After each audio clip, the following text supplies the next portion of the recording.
বীরভূমের মোহাম্মদবাজার ব্লকের সেকেড্ডা পঞ্চায়েতের ডাঙ্গাপাড়ায় আয়োজিত হলো মৌমাছি ক্লাবের পক্ষ থেকে ফুটবল প্রতিযোগিতা, যেখানে চূড়ান্ত খেলার উপস্থিত ছিলেন বীরভূম লোকসভা সাংসদ শতাব্দী রায়, বীরভূম জেলার পরিষদের সহসভাপতি স্বর্ণলতা সরেন, পঞ্চায়েতের প্রধান সহ খেলা কমিটির সদস্যরা।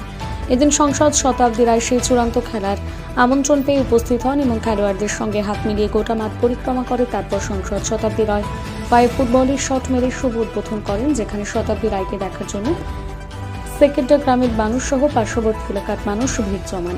দেউচাপ, মাচামি, কয়লা শিল্প ধীর গতিতে কাজ চলায় প্রশ্ন করতে সাংবাদিককে জানান, এই বিষয়ে যারা দায়িত্বে আছেন দেখছেন সবকিছু তারাই বলতে পারবেন, এই বিষয়ে আমার কিছু জানিয়ে।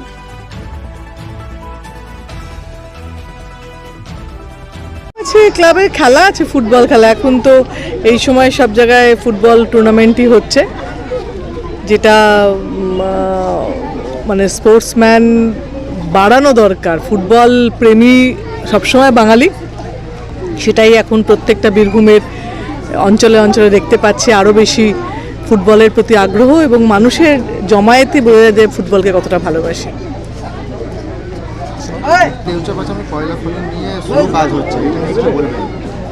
যিনি করছেন, যারা করছেন তারা উত্তর দেবে, জানি না।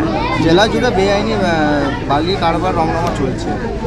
আমার এই খবরগুলো যখন মুখ্যমন্ত্রী বলেছে, মুখ্যমন্ত্রী জানাচ্ছে, যাদেরকে বলছে তারা আপনাদের উত্তর দেবেন, নিশ্চয়ই সবাই জানে। না, আমি এগুলো জানি না, মানে আমার জানলে বলতে পারবো। এটা নিয়ে কি বলবেন? ফেরত পাচ্ছে আছে তো, এখনো আছেই তো।